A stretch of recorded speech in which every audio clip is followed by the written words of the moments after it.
मंगलमय मंगल करण वीतराग विज्ञान। नमो ताहि जाते भये अरहंतादि महान। करि मंगल करि हो महा ग्रंथ करन के काज। जाते मिले समाज सब पावे निज पद राज। पावे निज पद राज। इस भव तरु का मूल एक जानहु मिथ्या भाव। थाको करियर मूल अब करिए मोक्ष उपाव। करिए मोक्ष उपाव।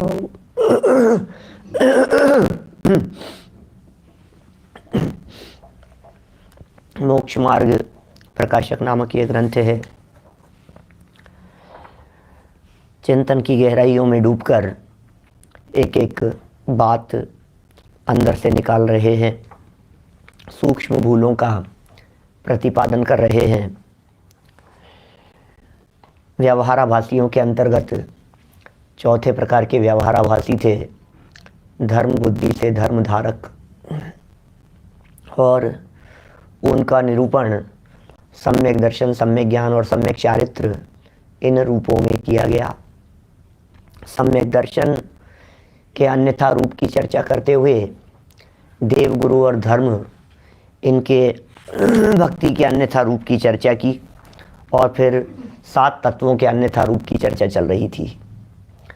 जीव अजीव तत्व की चर्चा काफ़ी विस्तार से कर लेने के उपरांत अपेक्षित विस्तार से आश्रव तत्व की चर्चा भी हम कर चुके हैं, और अब यहाँ बंध तत्व की चर्चा कर रहे हैं। मार्मिक प्रकरण है। यद्यपि जैसी भूल आश्रव की होती है, उसी प्रकार की भूल बंध के बारे में भी होती है। माने आश्रव और बंध वैसे तो जुड़े हुए हैं ना एक दूसरे से। अब चूंकि आश्रव और बंध एक दूसरे से जुड़े हुए हैं, इसलिए इनकी जो भूलें भी है वे लगभग जुड़ी हुई सी दिखाई देती है।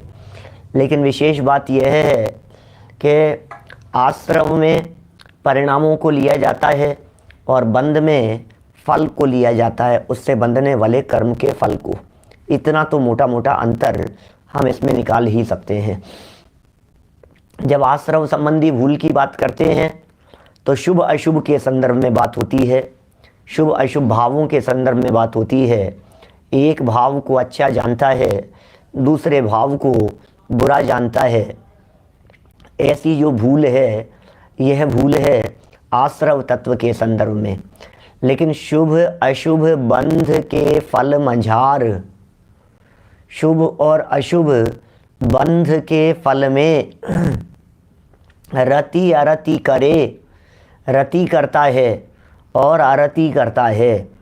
निज पद विसार, अपने स्वरूप को भूलकर जो यह जीव शुभ और अशुभ के फल में रति और अरति करता है, यह इस जीव की बंध तत्व के संदर्भ में भूल है।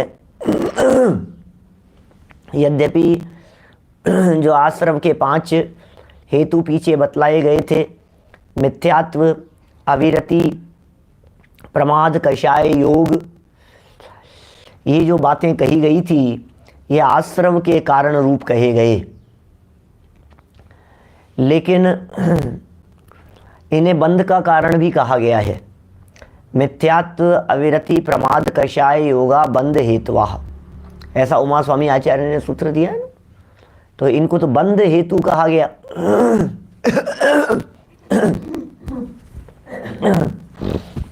ये बंध के हेतु हैं या फिर आश्रव के हेतु हैं? इन्हें किस रूप में मानना है? आश्रव मानना है कि बंध मानना? तो एक बात समझ लीजिए, जो आश्रव के हेतु होते हैं वे ही बंध के हेतु भी होते हैं। माने आश्रव के और बंध के हेतुओं में कुछ फर्क नहीं होता जाता। यहाँ पीछे जो चर्चा की थी उससे एक प्रश्न जरूर उठ रहा है कि शक्तिभूत योगों को नहीं जानता। बाह्य चेष्टा हो उसे तो योग जानता है, शक्तिभूत योग को नहीं जानता। ये क्या है प्रमोद जी भाई साहब? ये ऐसा है चक्कर, शरीर की चेष्टा को रोक करके अयोगी समझ रहा है, ये कह रहे हैं। लेकिन अंतर में जो शक्तिभूत योग है, आत्म प्रदेशों की चंचलता, उसे पहचानता नहीं है। अरहंतों के भी होता है तो उससे क्या फर्क पड़ता है?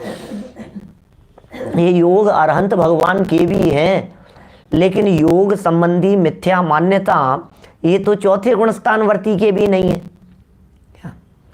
योग रहे लेकिन योग संबंधी मिथ्या मान्यता न रहे तो गुणस्थान बढ़ते चले जाते हैं, और योग को रोकने का प्रयत्न करे और उस संबंधी मिथ्या मान्यता बनी रहे तो उनके गुणस्थान पहला रहता है। शक्तिभूत योग माने अंतरंग में प्रदेशों की चंचलता, वो तो था असली योग। वो असली योग था, उस असली योग को तो पहचाना नहीं और ऐसा समझ लिया भैया सुनो मेरे को चलना हिलना डुलना नहीं है, क्योंकि काय योग करना है ना मुझे, गुप्ती जैसा। मन वचन काय, इन तीनों जड़ अवस्थाओं को योग समझता है। मन योग, वचन योग, काय योग, इन तीनों को योग समझ रहा है। जबकि मन वचन और काय ये तीनों ही पुद्गल हैं, ये तीनों ही जड़ हैं। इन तीनों से, मन वचन काय से आत्मा के परिणामों का संबंध नहीं है। मन वचन काय से आत्मा के बंधन का और आश्रव का ये संबंध बताना, ये संबंध मानना, ये बहुत उपचार से कथन तो फिर भी हो सकता है, क्योंकि शास्त्रों में भी जगह जगह मन वचन काय की चर्चा की है ना। लेकिन कह रहे हैं शक्तिभूत योग की बात कह रहे हैं। ये तो शरीर से बिल्कुल स्थिर हो गया, मैं चलना बंद कर दिया, मैंने हिलना बंद कर दिया, हिलूंगा नहीं बिल्कुल, क्योंकि काय योग से मुझे निवृत्त होना है। वचन योग से निवृत्त होने के लिए बोलता नहीं है, और मनोयोग से निवृत्त होने के लिए मन में अशुभ भाव नहीं करता। ऐसा समझता है कि मैंने अशुभ भाव नहीं किए, तो अशुभ भाव नहीं किए तो क्या हुआ? योग से मुक्त हो गया। अरे भाई, योग से मुक्त तो 14वें गुणस्थान में हुआ जाता है, अभी गुणस्थान तो पहला है। भूल है ना, ये तो 7 तत्व संबंधी भूल जिसके जीवन में है वो व्यक्ति तो अभी पहले ही गुणस्थान वाला है ना। अभी ये जो भूलें बतला रहे हैं, ये भूलें कोई ऊपर के गुणस्थान वालों की तो है नहीं। इन जिन भूलों की चर्चा चल रही है, ये सभी भूलें तो पहले गुणस्थान की बात चल रही है, मिथ्यात्व भूमिका की बात चल रही है। तो भूमिका में तो है मिथ्यात्व, और मान रहा है अपने आप को योग से रहित। तो ये इसकी योग को तो तुमने जाना नहीं, तो मिटाएगा कैसे, मिटेंगे कैसे? और सच में योगों की चंचलता मिटाने के लिए प्रवृत्ति काम नहीं करेगी और बुद्धिपूर्वक योगों को रोकेगा तो वो योग रुकते भी नहीं है। योगों की चर्चा बड़ी अलग प्रकार की है। जाने बिना छोड़े कैसे, तो जानता ही नहीं। ये जो योग के संदर्भ में जो भूल है, इसे हम मिथ्यात्व कह सकते हैं। योग के संदर्भ में जो भूल हैं उसे मिथ्यात्व कह सकते हैं हम।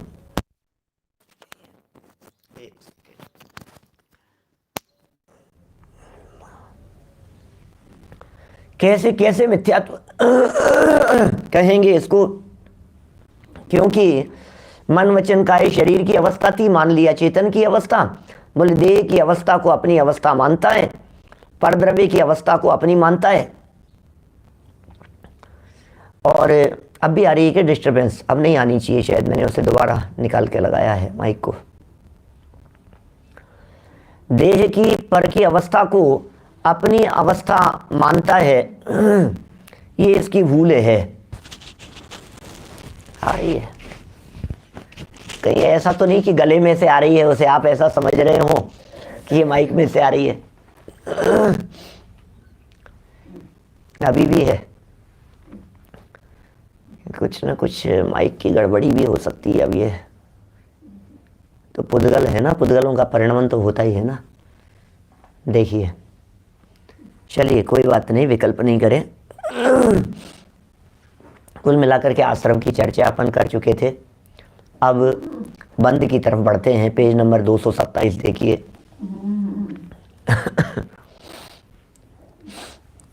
बंद तत्व का अन्यथा रूप तथा बंद तत्व में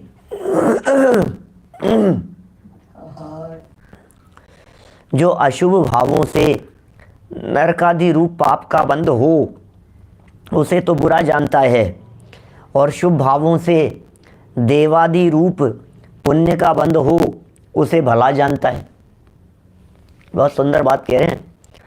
बोलो, आप और हम दिल पर हाथ रख करके कहना नरक जाना है कि स्वर्ग जाना है। मुझे मालूम है हमारे आत्मार्थी लोगों का जवाब ये होगा कि हमें तो मोक्ष जाना है, हमें स्वर्ग में भी नहीं जाना है, हमें नरक में तो जाना ही नहीं है। फिर भी इतना तो नक्की ही है ना कि वर्तमान में इस समय में यहाँ से मोक्ष तो होता नहीं है। अब बताओ कहाँ जाना है।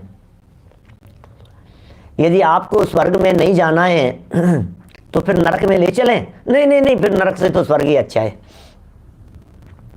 तो टोडरमल जी यहाँ कहना चाह रहे हैं अशुभ भावों से नरक रूप पाप का बंध। अरे रे पाप बंधेगा, अरे रे कितना पाप कर रहा है, पाप से तो डर, पाप से तो डर, पाप बंध रहा है, खतरनाक है। कहाँ जाएगा, कहाँ जाकर के भोगेगा, कहाँ जाकर के भुगतेगा। अशुभ भावों से नरकादि रूप पाप का बंध, और उसे तो बुरा जानता है। सच में जानते हैं ऐसा। तथा शुभ भावों से देवादि रूप पुण्य का बंध हो उसे भला जानते हैं। मतलब ये, अरे कोई बात नहीं, आप स्वर्ग नरक की बात मत कीजिए, लेकिन ऐसा नहीं है क्या हमारे दिलो दिमाग में कि पूजन करना अच्छा है और दुनियादारी में उलझना ये सब खराब है, विषय कषायों में फंसे रहना ये बुरा है, और आत्मा की आराधना करना, षट आवश्यकों का पालन करना ये भला है। क्या हम ऐसा नहीं सोचते हैं? आप कहें कुछ भी, वो तो सब भाषा बदल गई है ना अपन लोगों की, मैं क्या कहूँ। आप और हम कहें कुछ भी, बोलें कुछ भी, लेकिन एक बात अंतर के कोने में झांक करके देखिए, अंदर में देखिए, क्या इस शुभ भाव में हमें संतुष्टि नहीं दिखती है? क्या ये हमें अच्छे नहीं लगते हैं? क्या पुण्य का उदय आने पर हमारा चेहरा नहीं खिल जाता है? क्या पाप के उदय में हमारा चेहरा फीका नहीं पड़ जाता है? क्या प्रतिकूलताएं आने पर हमारे माथे पर 3 साल नहीं पड़ते हैं? क्या हम टेंशन में नहीं डूब जाते हैं? और जैसे ही अनुकूलताएं दिखाई देती है तो हमें सब अच्छा अच्छा सा लगने लगता है ना। और क्या हम पाप कर्म के उदय को दूर नहीं करना चाहते हैं? ये सब अंदर में झांक करके देखेंगे तो आपको ऐसा लगेगा कि हम शुभ भाव में ही अटके हुए हैं, हमें ये शुभ भाव अच्छे लग रहे हैं, अच्छे लगते हैं। यही है हमारी स्थिति। बोले भले ही कुछ भी, लेकिन फिर भी हमें शुभ पसंद आता है। हमें पाप में रहने की तुलना में पुण्य पसंद आता है। हमें फिल्मी गाने गाने की तुलना में भजन गाना अच्छा लगता है, क्योंकि फिल्मी गाने गाने से पाप बंधता है और भजन गाने से पुण्य बंधता है। तो पाप नहीं बांध करके पुण्य बांधो। अब उस समय हमारे को वो पुण्य कहीं बुरा नहीं लगता है। ये टोडरमल जी कह रहे हैं तुमने क्या किया, तुमने भले ही दोनों परिणामों को एक जैसा कहा, लेकिन फल किसका पसंद आया बतलाइए। मैं अभी कहूं और इसको मैं इतना विस्तार कर सकता हूं, खूब विस्तार आपके दिलो दिमाग को की कसरत के लिए। मुझे बतलाइए, सड़ी हुई एप्पल आपको मिली और एक फ्रेश एप्पल आपको मिली, फ्रेश मिलना पुण्य का उदय है, सड़ी हुई मिलना पाप का उदय है। बोलो आपका मन किस में अच्छा लगता है? बोलो। अरे यार ये क्या सड़ी हुई है यार, दिमाग ख़राब कर दिया, ऐसे ऐसे सड़ी हुई खाएंगे क्या हम? कोई अच्छी होनी चाहिए। अरे नहीं नहीं ये फ्रेश है। तो ये जो पुण्य के उदय, पुण्य पुण्य पाप शब्दों में तो हमें बुरा लग रहा है, लेकिन पुण्य पाप के फल में जो आसक्ति दिखाई दे रही है उसका क्या होगा? शब्दों में तो हमने पुण्य पाप को समान कह दिया, बोलने में तो पुण्य पाप को एक जैसा कह दिया, लेकिन हकीकत तो यह है कि पसंद तो पुण्य ही आ रहा है, पसंद तो पुण्य का फल ही आ रहा है। बोले दिल के कोने में यदि कहीं पुण्य पसंद आ रहा है तो इसका मतलब यह है कि यह बंध तत्व संबंधी भूल है। आपने पुण्य को चाहा, इसका मतलब प्रकारांतर से बंध को पसंद किया। अरे पंडित जी कैसे पाप कर्म के उदय आ गए हैं हमारे, तो हम क्या बताएं आपको, ऐसे पाप कर्म के उदय आ गए हैं, ऐसे पाप कर्म के उदय आ गए हैं कि क्या हुआ भैया पाप कर्म के उदय नहीं, बस बस अब बराबर है सब, अब सब ठीक है, अब थोड़ा सा। तो इसका मतलब ये हुआ कि पाप के उदय में खेद खिन्नता और पुण्य के उदय में पसंद आना, ये बंध तत्व संबंधी भूल है। हमारे ज्ञानियों के जीवन में पुण्य और पाप कर्म के उदय में ऐसा नहीं होता। वे पुण्य के उदय में रीझते नहीं है और पाप के उदय में सीझते नहीं है, उफान नहीं आता है अंदर में परिणामों में। पुण्य और पाप दोनों को एक समान जानने का मतलब यह है। अरि मित्र महल मसान कंचन, क्या मतलब है इसका? अरि ये पाप का उदय, मित्र ये पुण्य का उदय, महल ये पुण्य का उदय, मशान ये पाप कर्म का उदय, कंचन माने गोल्ड ये पुण्य का उदय, कांच के टुकड़े ये पाप कर्म का उदय, निंदन निंदा करने वाले लोग ये पाप कर्म का उदय, स्तुति करने वाले ये पुण्य का उदय। अर्घ अवतारण, अर्घ से आरती उतार रहे हैं, अर्घ समर्पित कर रहे हैं, पुण्य का उदय। और असी प्रहारण, तलवार से प्रहार कर रहे हैं, पाप का उदय। और दौलत राम जी क्या कह रहे हैं? मैं सदा समता धरण। अरे हमें क्या फर्क पड़ता है, हमारे लिए तो दोनों एक जैसे हैं, दोनों एक जैसे हैं। क्या बात कर रहे हो आप? जिनके लिए दोनों एक जैसे दिखाई देते हैं उनके लिए कह रहे हैं कि बंध तत्व संबंधी भूल नहीं है। और हम बोल तो रहे हैं कि दोनों एक जैसे हैं, बोल तो रहे हैं दोनों एक जैसे हैं, लेकिन सही बात यह है कि दोनों को एक जैसे मान नहीं रहे हैं, दोनों को एक जैसे समझ नहीं रहे हैं। बोलना अलग चीज़ है और मानना अलग चीज़ है। हम तो पुण्य की तरफ दौड़ते हुए नजर आते हैं, और देखो पुण्य का उदय आते ही क्या प्रसन्नता हो जाती है, चेहरा खिल जाता है, बात ही कुछ और होती है। पुण्य का उदय आने पर जब गले में मालाएं पड़ती हैं तब कितनी प्रसन्नता की अनुभूति होती है। जब लोग प्रशंसा कर रहे होते हैं तब कितना, ये पुण्य का फल है ना, प्रशंसा कर रहे हैं, ये पाप का फल है ना, लोग निंदा कर रहे हैं। अरे भैया ज्ञानियों के जीवन में निंदा और प्रशंसा दोनों एक जैसी देखी जाती है। आपको यदि सम्यक दृष्टि ज्ञानी जीवों के जीवन को देखना हो, आप देखिए गुरुदेव के जीवन को। अरे काले झंडे दिखाने वाले लोग हों, चाहे जय जयकार करने वाले लोग हों, सब भगवान आत्माएं हैं। बोलो, ये होता है ज्ञानियों की दृष्टि। अरे कैसा पाप कर्म का उदय आया है, अरे कैसे काले झंडे दिखा रहे हैं, अरे कैसे पत्र पत्रिकाओं के अंदर उल्टा सीधा लिख लिख करके आ रहा है। आ रहा होगा, कोई बात नहीं, भूले हुए भगवान है, भूले ला भगवान चे। अब बोलो क्या करें? अब वो भूले हुए भगवान देखने की दृष्टि अंदर में ये कैसे आएगी? और फिर लोग जय जयकार कर रहे हैं, लाखों लोग उमड़ रहे हैं, हजारों लाखों की संख्या में उनकी जय जयकार कर रहे हैं। कोई बात नहीं, यशस कीर्ति कर्म का उदय होता है तो लोग चाहते हैं, जय जयकार करते हैं। अपयश कीर्ति कर्म का उदय होता है तो लोग थू थू करने लग जाते हैं। अब इसमें न तो यशस कीर्ति से प्रभावित होना है, न अपयश कीर्ति से प्रभावित होना है। ये होता है बंध तत्व संबंधी यथार्थ श्रद्धान, यथार्थ। अब यथार्थ जिसके नहीं था, क्या यथार्थ जिसके नहीं था उसके ये भूल बनी रहती है। देखो, शुभ देवादि गतियों को भला जानता है और नरक आदि को बुरा जानता है, परंतु सभी जीवों के दुख सामग्री में द्वेष और सुख सामग्री में राग पाया जाता है। सो इसके भी राग द्वेष करने का श्रद्धान हुआ।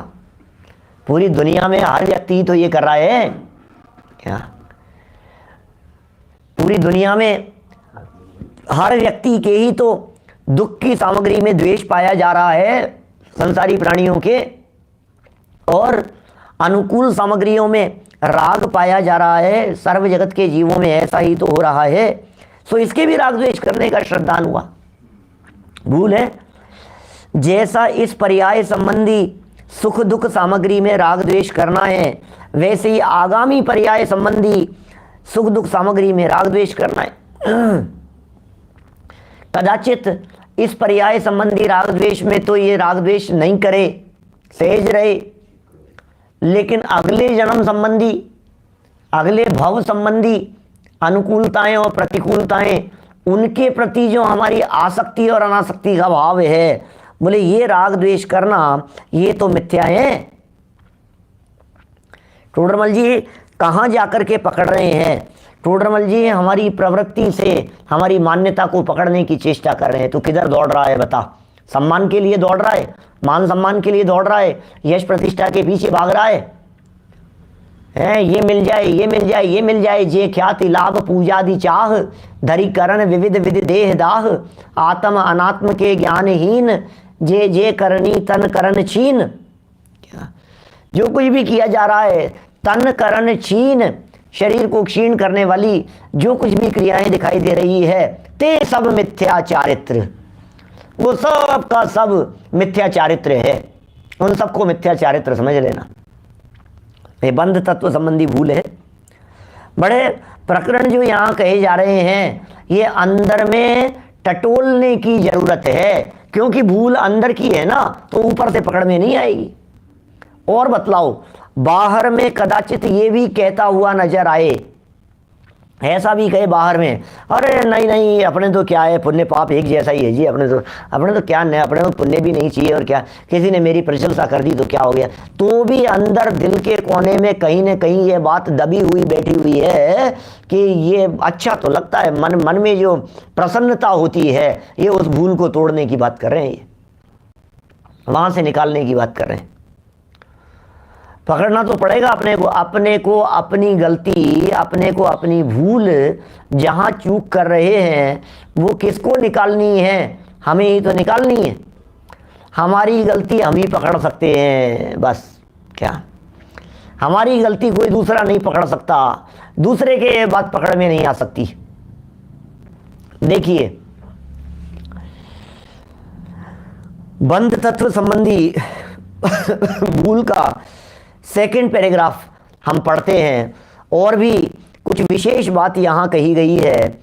देखो, शुभ और अशुभ भावों की चर्चा चल रही थी ना, पुण्य भाव और पाप भावों की चर्चा चल रही है ना। एक से पाप बंध रहा था, एक से पुण्य बंध रहा था। बड़ा गजब का पैराग्राफ दिया है। तथा शुभ अशुभ भावों से पुण्य पाप का विशेष तो आघाती कर्मों में होता है।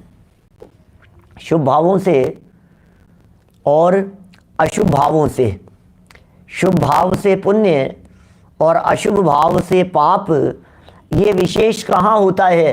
बोले तो आघातीय कर्मों में होता है। आपको मालूम है? देखो, खैर पूरा पढ़ेंगे बाद में, अभी सुनो आप।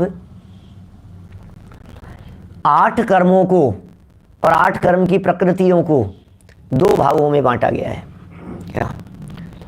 एक घातीय कर्म, एक अघातीय कर्म। घातीय कर्म घात करने वाले हैं, अघातीय कर्म घात नहीं करते। घातीय कर्म ज्ञानावरण, दर्शनावरण, मोहनीय, अंतराय, ये सब घातीय कर्म हैं। ज्ञानावरण, दर्शनावरण, मोहनीय, अंतराय, ये सब घातीय कर्म हैं।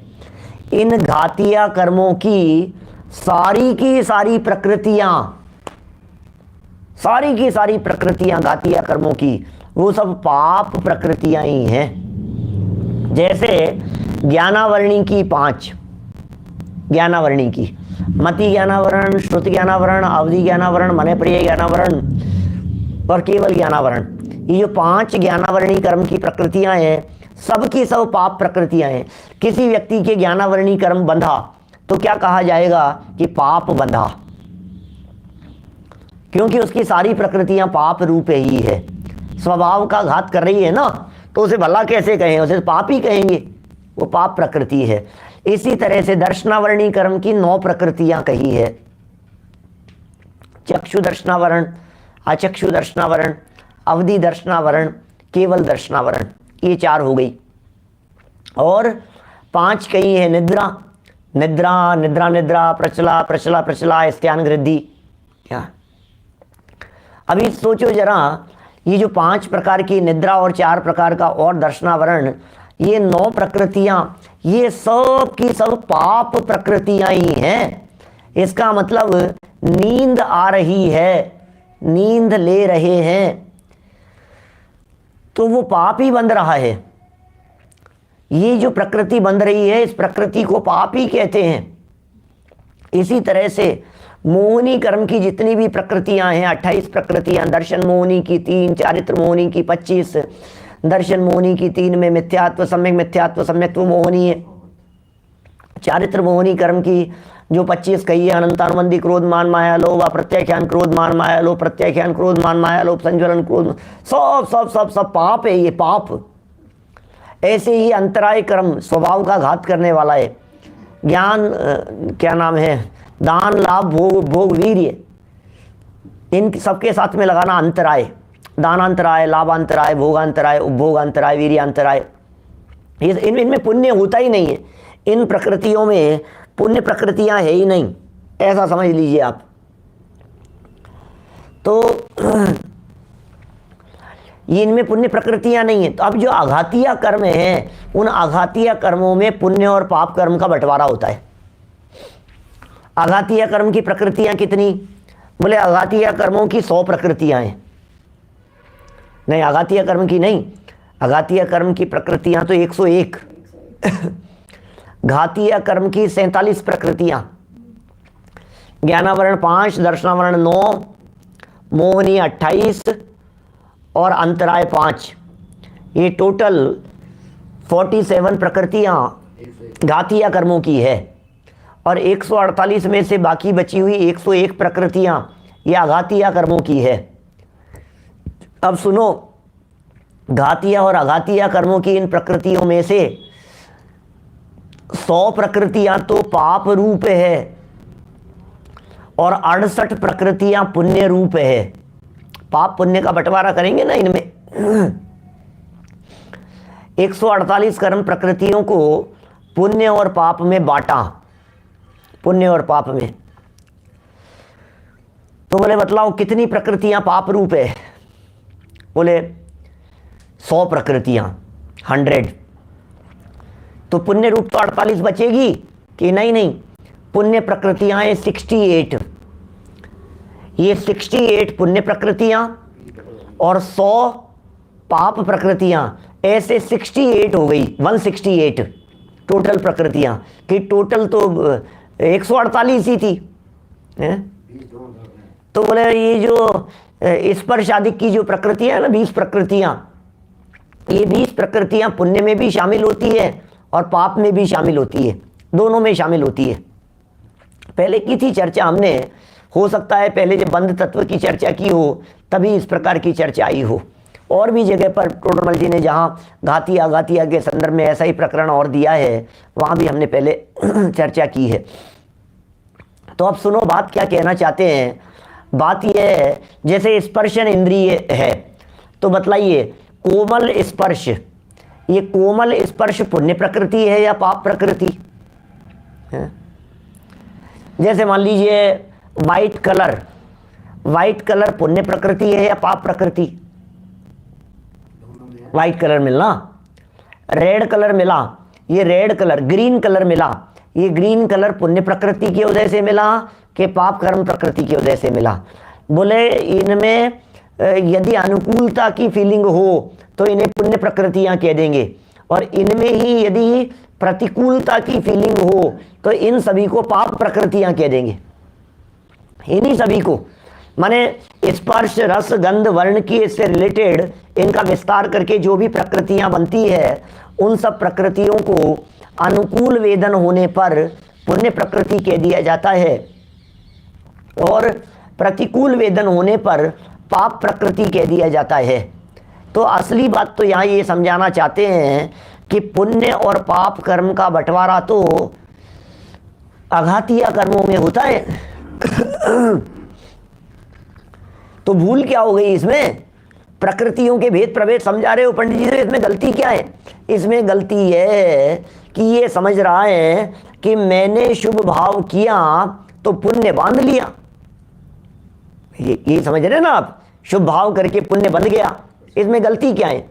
इसमें गलती यह है कि शुभ भाव करने से अकेला पुण्य ही नहीं बंधता, शुभ भाव करने से पाप भी बंधता है। क्या बात कर रहे हैं आप? ये प्रवचन सुनने से आपके अकेला पुण्य ही नहीं बंधता, पाप भी बंधता है।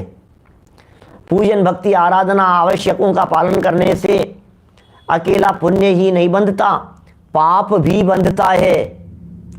व्रत उपवास आदि करने के भावों से अकेला पुण्य ही नहीं बंधता, पाप भी बंधता है। तीर्थ वंदना से पुण्य बंधता होगा कि नहीं? पाप भी बंधता है। कि साहब समझ में नहीं आ रही, आप कहना क्या चाह रहे हो? क्यों बंधेगा पाप, ये तो बताओ पंडित जी। ये बात कुछ गले नहीं उतर रही है। क्यों पाप बंधेगा? जब हमने परिणाम अच्छे रखे, जब हमने भाव अच्छे रखे, जब हमने हमारे भाव शुभ हैं, तो पाप क्यों बंधेगा? सुनो भाई, अब सुनो जरा, अब समझ में आएगी। प्रवचन में बाहरी विकल्प भी चलते हो तब तो अशुभ हो ही गया। बाहरी विकल्प नहीं चलते हो, सिर्फ जिनवाणी वस्तु स्वरूप पंच परमेष्टि इनके साथ में ही उपयोग लगा रहता हो, तब भी पाप बंधता है। सूक्ष्म बात है भाई। टोडरमल जी इस गहरी बात को यहां बता रहे हैं। ये बंध तत्व को नहीं पहचाना, ये बंध तत्व की भूल है।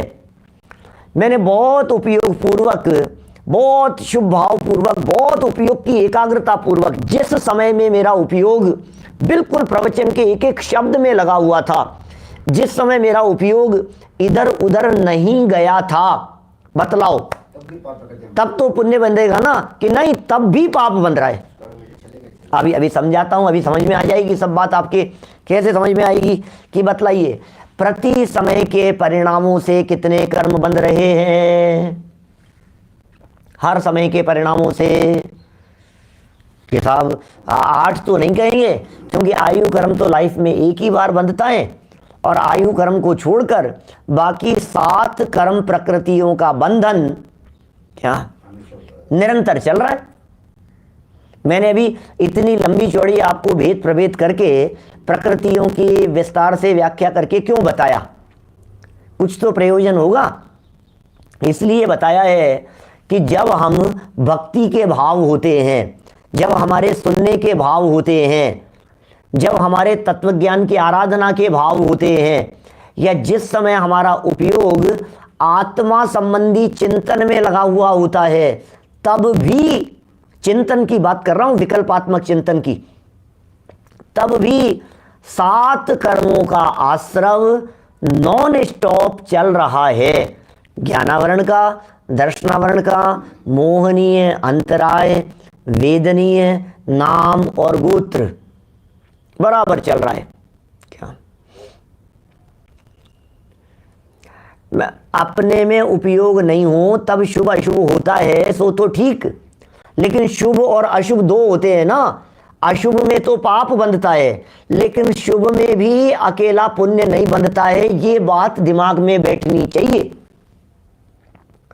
अशुभ में तो पाप बंधता है, अशुभ भावों में तो, लेकिन शुभ भावों में बतलाइए, शुभ भाव जब हुए तो ये 7 कर्म बंधे ना। तो ज्ञानावरण, दर्शनावरण, मोहनी, अंतराय ये भी बंध रहा था ना शुभ भावों के होने पर, यहां सब बंध रहा था। आयु को छोड़ करके 7 बंध रहे हैं ना। तो अभी ये कह रहे हैं ज्ञानावरण, दर्शनावरण, मोहनी, अंतराय जो बंधा, ये जो 4 कर्म बंधे बोले तो पाप प्रकृतियां हैं।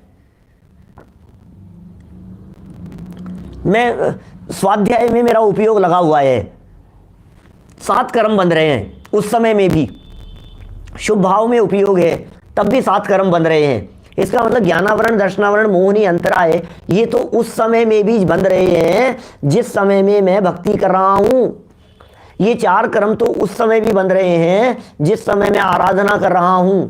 ये 4 कर्म तो उस समय भी बंध रहे हैं जिस समय मैं आत्म स्वरूप का चिंतन कर रहा हूं। आत्मा के चिंतन के काल में भी ये 4 कर्म बन रहे हैं। इसका मतलब ये तो पाप है, पाप, ये 4 तो पाप तो आपका नॉन स्टॉप बन रहा है। और ये क्या बात कह रहे हो आप, ऐसी क्या बात कह रहे हो, हम तो सोच रहे थे पुण्य बन रहा है, पाप भी, हाँ पाप भी बन रहा है। तो फिर पंडित जी एक बात बताओ, जब हम पाप करते होंगे तब भी तो पुण्य बंध जाता होगा कि नहीं बंधता है? जब अशुभ भाव होते हैं तब तो पाप कर्म प्रकृतियों का ही बंधन होता है। क्या? क्योंकि 7 कर्मों, जब अशुभ भाव हुए तो 7 कर्म प्रकृतियों में, क्या, जब अशुभ भाव हुए तो 7 कर्म प्रकृतियों में जो पाप वाली थी वे सब बंध गई। क्या? अब जब शुभ भाव हो रहे हैं तब घातिया और आघातिया दोनों बन रहे हैं, तो आघातिया में से पुण्य बन जाएगा और घातियां जो भी बंधेगी ज्ञानावरण, दर्शनावरण, मोहनी, अंतराय की, वो सब पाप ही बनता रहेगा। इसका मतलब शुभ भाव के काल में भी पाप बंधन है। इसलिए टोडरमल जी कहना चाह रहे हैं शुभ की चाह में भी बंधन की चाह है। शुभ की चाह में अकेले पुण्य नहीं, पाप की भी चाह है। ऐसा समझ लीजिए, ये जो पाप है यह पुण्य का छोटा भाई है। क्या? जब आप पुण्य को निमंत्रण देते हैं तो पाप उसकी उंगली पकड़कर अपने आप चला आता है साथ साथ में। ऐसा है,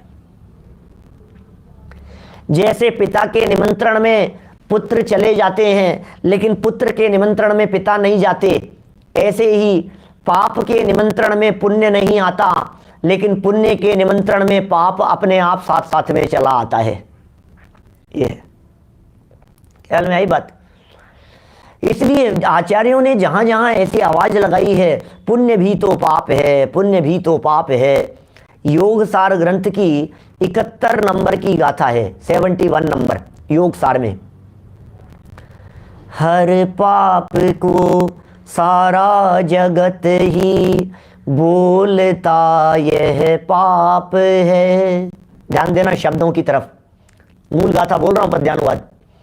हर पाप को सारा जगत ही बोलता यह पाप है, पर कोई विरला बुध कहे कि पुण्य भी तो पाप है, पुण्य भी तो पाप है।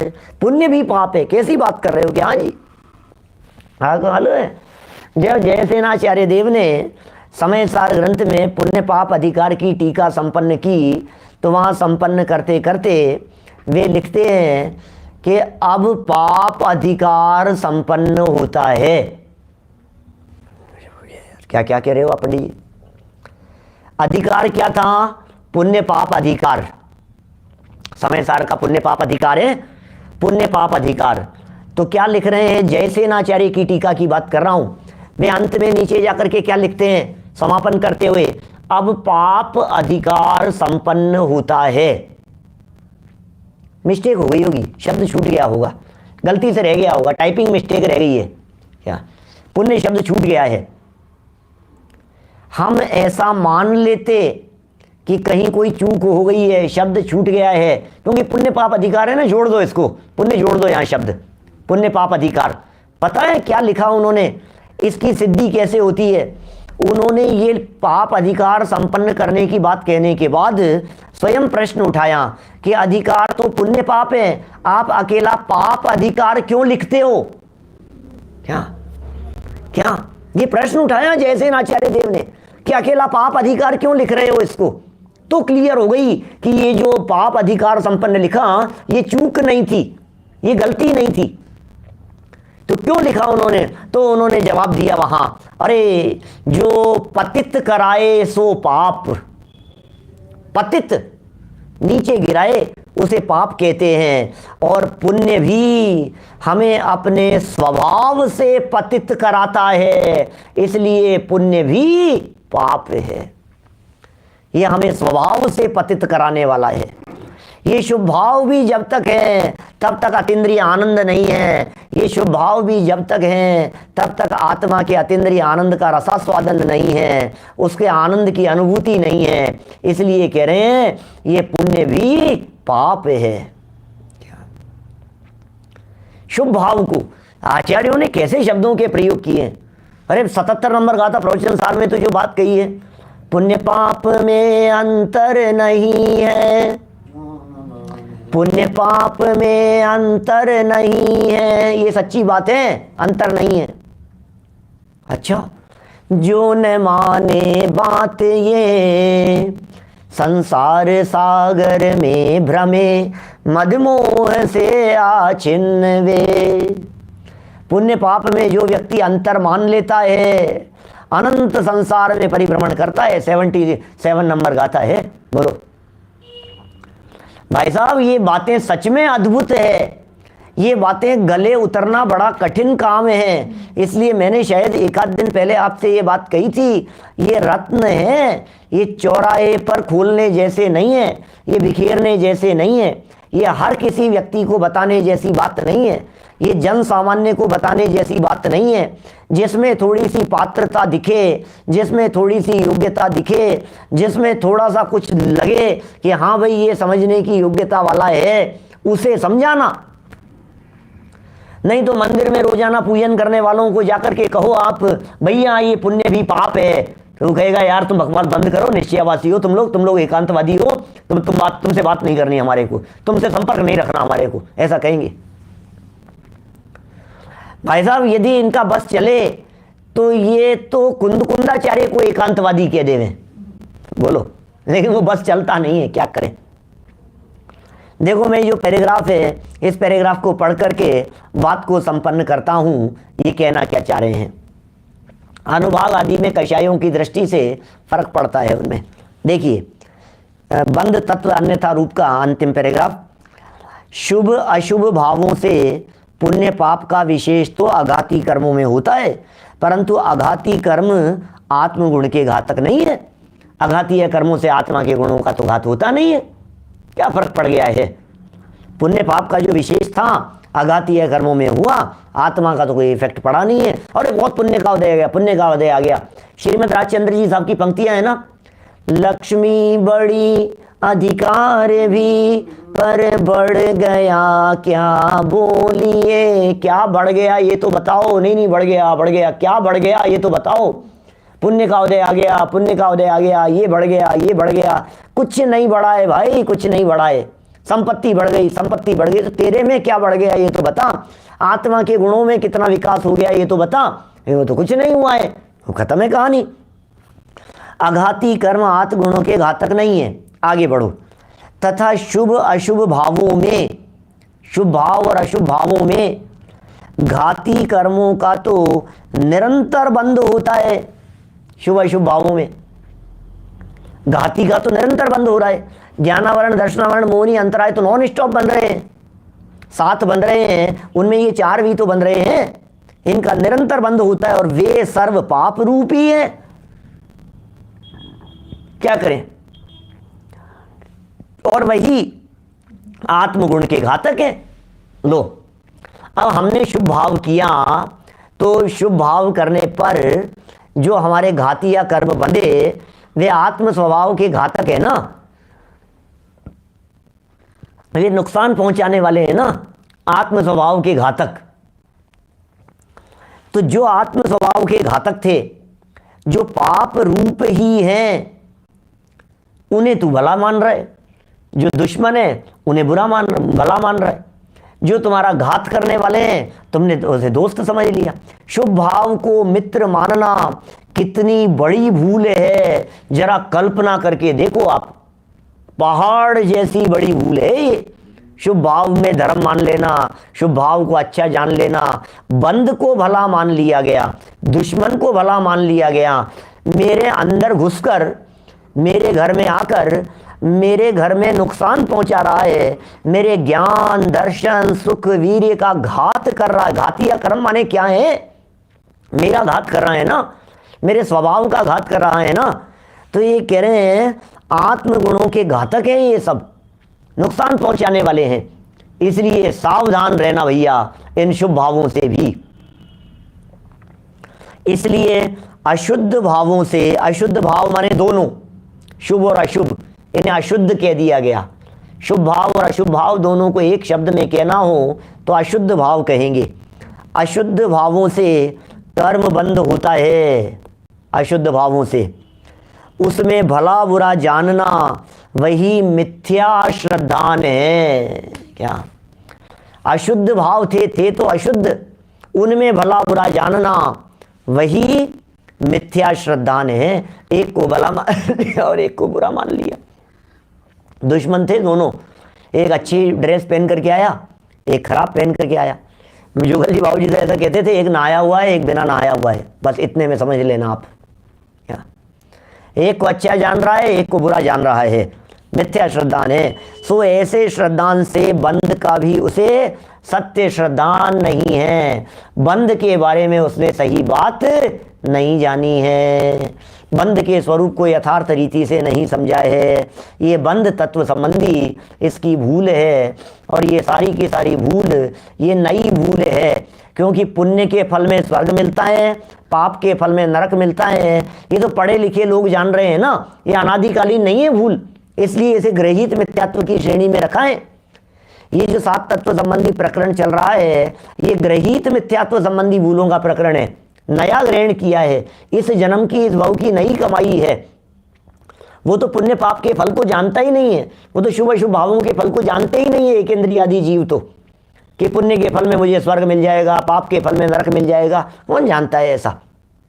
ये यहाँ जान रहे हैं, ये इनकी भूल है। इस तरह से हमारे में यदि इस प्रकार की भूल हो तो निकालने का प्रयत्न करना चाहिए। और यदि होगा क्या सवाल है, अंदर में सूक्ष्म रीति से झांक करके देखेंगे तो ये भूल मिलेगी ही मिलेगी, उसे निकालना ही चाहिए।